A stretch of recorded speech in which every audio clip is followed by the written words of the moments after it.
NIA சோதனை மற்றும் சமனுக்கு எதிராக நாம் தமிழர் கட்சி தாக்கல் செய்துள்ள மேல்முறையீட்டு மனுவில் சென்னை உயர்நீதிமன்றத்தில் என்ஐஏ விளக்கம் அளித்திருக்கிறது. சட்டத்திற்குட்பட்டு நடவடிக்கை எடுக்கப்படும் என்றும் பிப்ரவரி 5ஆம் தேதி ஆஜராகும்படி கால அவகாசமும் வழங்கப்பட்டு இருப்பதாகவும் என்ஐஏ தரப்பிலிருந்து விளக்கம் அளிக்கப்பட்டிருக்கிறது. விசாரணைக்கு அழைத்திருப்பதாகவும் கைது நடவடிக்கை இல்லை என்றும் என்ஐஏ தரப்பில் சென்னை உயர்நீதிமன்றத்தில் விளக்கம் அளிக்கப்பட்டிருக்கிறது. கூடுதல் விவரங்களை செய்தியாளர் ஆனந்த் வழங்க கேட்கலாம். ஆனந்த், வணக்கம். விவரங்களை சொல்லலாம். வணக்கம். நாம் தமிழர் கட்சி நிர்வாகிகளுக்கு எதிராக சட்டத்திற்குட்பட்டே நடவடிக்கை எடுக்கப்படும் எனவும் ஆஜராக கால அவகாசம் வழங்கப்பட்டு இருப்பதாகவும் என்ஐஏ தரப்பில் சென்னை உயர்நீதிமன்றத்தில் தெரிவித்திருக்கிறது.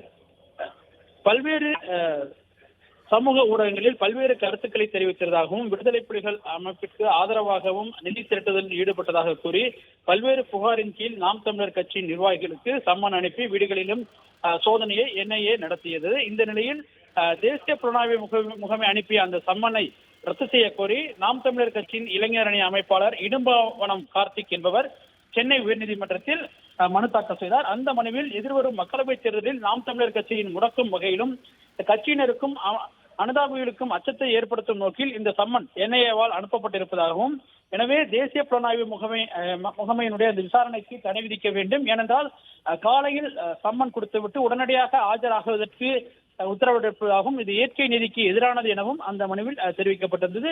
இந்த வழக்கு அவசர வழக்காக நீதிபதிகள் MS ரமேஷ் தலைமையிலான அமர்வில் விசாரணைக்கு வந்தது. அப்பொழுது மனுதாரர் தரப்பில் ஆஜராகியிருந்த வழக்கறிஞர் சங்கர் எந்த விதமான சட்ட விதிமுறைகளும் உட்படாமல் என்ஐஏவினுடைய இந்த சோதனை மற்றும் சம்மன் இருப்பதாகவும், வெளியூர்களில் இருக்கும் நிர்வாகிகளுக்கு சம்மன் அனுப்பிவிட்டு காலையில் சம்மன் கொடுத்துவிட்டு 9 மணிக்கு ஆஜராக வேண்டும் என்பது வேண்டுமென்றே அலைக்கழிக்கும் நோக்கில் அவர்களுக்கான சம்மன் அனுப்பப்பட்டிருப்பதாகவும், போதுமான இயற்கை நீதிகளை கூடவும் குறிப்பிட்ட அளவிற்கான கால அவகாசத்தை கூட என்ஐஏ வழங்காமல் இந்த நடவடிக்கைகள் எடுக்கப்பட்டிருப்பதாகவும், எனவே இந்த சம்மன் நடவடிக்கைகளுக்கு தடை விதிக்க வேண்டும் எனவும் கூறியிருந்தார். அப்பொழுது என்ஐஏ தரப்பில் ஆஜராகியிருந்த கூடுதல் சொலிசிட்டர் ஜெனரல் ARL சுந்தரேசன் இந்த வழக்கை பொறுத்தவரை சம்மன் அளிக்கப்பட்ட அனைவரும் வரும் திங்கட்கிழமை ஆஜராவதாக தெரிவித்திருப்பதாகவும், எனவே கால அவகாசம் முறையாக வழங்கப்பட்டிருப்பதாகவும், சட்டத்திற்குட்பட்டு விசாரணை நடத்தப்பட்டு அதன் பிறகே முடிவெடுக்கப்படும் எனவும், உடனடியாக கைது உள்ளிட்ட நடவடிக்கைகளில் ஈடுபடுவதற்கான எண்ணம் என்ஐஏவிடம் இல்லை எனவும் தெரிவித்தனர்.